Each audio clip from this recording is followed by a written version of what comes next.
cause, cours de psychologie, mais sommes-nous tous devenus complètement fous?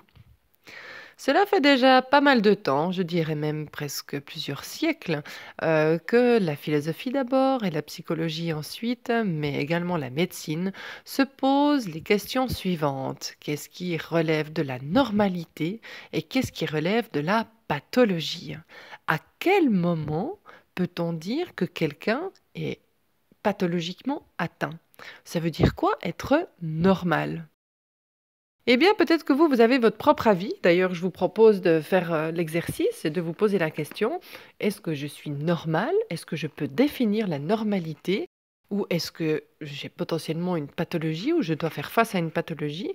Ou qu'est-ce qui définit la pathologie? Eh bien, si vous trouvez la réponse, envoyez-moi un petit mail ou alors mettez ça sous le commentaire du cours. Parce que vous verrez que, en fait, en fonction de ce qui a été travaillé, de ce qui a été discuté chez les scientifiques et chez les différentes branches au niveau scientifique et universitaire, eh bien, nous n'avons toujours pas de réponse. Et oui, c'est un véritable casse-tête et il n'y a pas de véritable consensus entre les différents corps de métier ou les différentes professions sur ce qu'est la normalité et ce qu'est la pathologie. Alors, je vais juste faire un petit tour d'horizon, hein. Le problème, c'est que, par exemple, en philosophie, on ne pourra jamais, selon les philosophes, définir avec précision ce qu'est une personne normale ou ce qu'est une personne pathologique. Et ça, principalement pour une seule raison, c'est parce que la pathologie ou la normalité dépend des cultures, dépend de la société dans laquelle on grandit. Notamment, si on regarde par exemple ici en Suisse, les différentes transes avec des champignons hallucinogènes ne sont absolument pas tolérées. Culturellement, ça ne se fait pas. Alors que si vous allez dans des cultures peut-être hindoues ou bien africaines, ce sont des pratiques qui sont courantes et même encouragées. Donc, un peu compliqué de définir de manière universelle ce que pourrait être la normalité et la pathologie.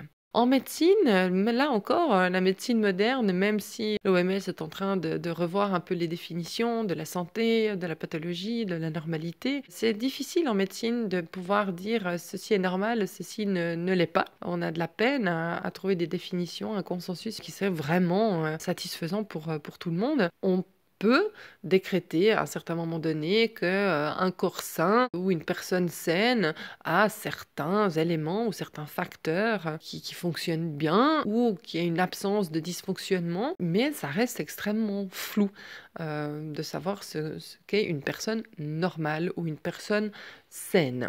Et encore, là, je parle de la physique, la médecine d'un point de vue du corps, hein. Alors que là, si on parle de normalité et de pathologie d'un point de vue psychique, c'est encore plus subjectif. Donc la médecine a effectivement de la difficulté à pouvoir définir ce qui est d'un point de vue psychique normal et de ce qui est pathologique. Dans d'autres branches, proches de la médecine, que ce soit la neurologie, la génétique, la biologie moléculaire, enfin d'autres branches comme ça, on va dire peut-être extrêmement objectives, là encore, on a essayé de trouver des facteurs génétiques pour expliquer les pathologies psychiques, des explications, on va dire, biologiques au niveau moléculaire ou bien neurologique. Est-ce qu'il y a des neurones qui dysfonctionnent? Il y a énormément de recherches qui sont faites là-dedans, mais là encore, c'est compliqué. C'est extrêmement compliqué. On ne trouve actuellement pas, il n'est pas possible aujourd'hui de repérer potentiellement un gène ou un neurotransmetteur ou bien un circuit qui serait potentiellement déficient qui pourrait expliquer la genèse des troubles mentaux.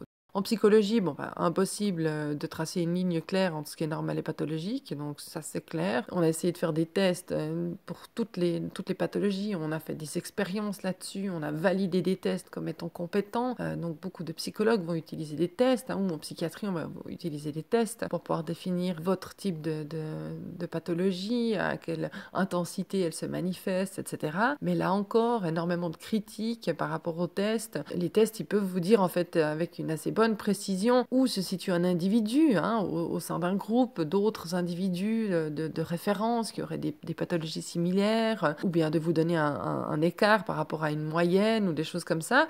Ça reste Ça reste des données extrêmement statistiques, hein, des données, on va dire, quantifiables, mais ils ne nous permettent pas, ces tests, de fixer en fait un seuil de normalité. Celle-ci, elle est quand même déterminée par le contexte dans lequel la personne vit et non pas juste par un résultat à des tests. Si on regarde un peu dans les sciences du contexte, hein, des sciences plus sociales, on pense à la sociologie, à l'anthropologie, là, justement, ces sciences-là, un peu comme la philosophie, va dire tout dépend en fait du contexte, du lieu, de la société dans laquelle la personne vit. Donc difficile de trouver un consensus, on va dire, universel. Alors les psychiatres se sont essayés à ce genre d'exercice, avec plus ou moins de succès. Après, c'est à chacun de se déterminer par rapport à ça.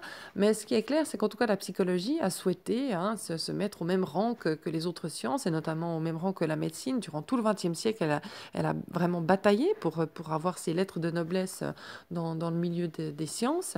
Comme je l'ai déjà expliqué dans le cours de l'histoire de la folie, ils ont essayé de mettre en place des critères qui sont extrêmement semblables à ceux que met ou qu'a toujours mis la médecine en avant, avec une méthode linéaire, cause, effet, mais aussi des tests pour pouvoir justement identifier déjà les pathologies, mais aussi permettre de pouvoir situer la personne et pouvoir dire, voilà, si la personne présente tel ou tel symptôme, alors elle a une pathologie. Si elle ne présente pas ces symptômes-là, elle n'a pas de pathologie. Et donc les psychiatres ont sorti eux aussi leur...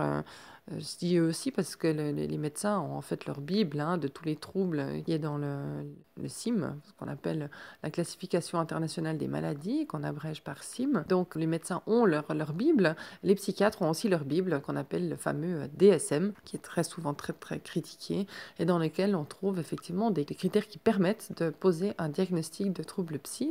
Et donc vous avez dans cette bible une liste en fait de tous les troubles psychiques qu'on peut trouver, avec des symptômes qui doivent apparaître pendant une certaine durée, ou bien un certain nombre de symptômes pendant une certaine durée, accompagnés d'autres manifestations, ou bien à l'exclusion d'autres troubles. Et les psychiatres vont se référer à ce manuel-là pour pouvoir déterminer si oui ou non la personne souffre d'un trouble psychique. C'est effectivement sur cette base-là, aujourd'hui, que l'on définit si quelqu'un possède ou pas une pathologie, et donc par opposition si il est normal ou pas.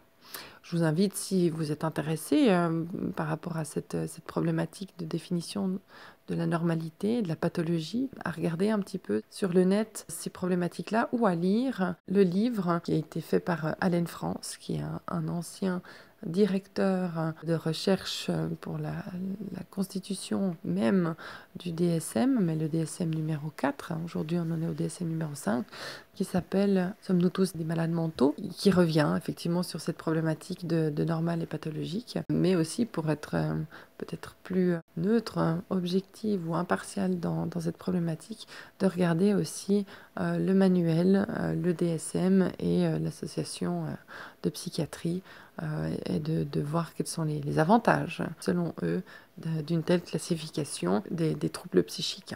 Voilà pour ce petit cours sur ce questionnement sur la normalité et la pathologie. À bientôt sur Psychose.